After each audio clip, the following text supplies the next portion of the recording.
Vítajte pri našom novom videu z dielne Hyundai Begam Trnava. Dnes sa zoznámime s touto našou novinkou, ktorá nám prišla ani nie pred týždňom. Pozývam vás na krátky výlet. Nech sa páči, poďme nasadať.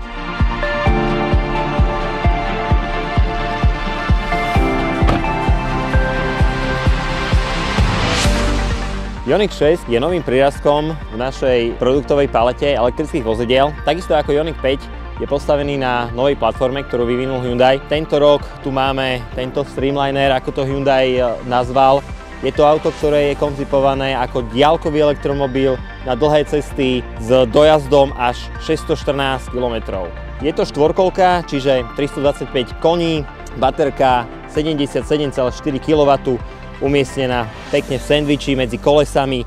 Rázvor máme 2,95 m, čo je naozaj úctyhodné číslo. Keď sa pozrieme donútra, tak máme tu krásny priestor pre posádku.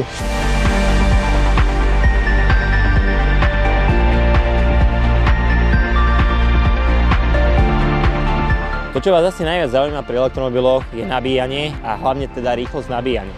Pri platforme eGMP, na ktorej Hyundai stavia svoje modely, je architektúra nabíjania až 800 V, čiže nabitie od 10 na 80% zhruba 18 minút. Sedieť v novom Hyundai Ioniq 6 je naozaj výnimočný pocit. Príďte si ho vyskúšať aj vy k nám do Hyundai Begam v Trnave.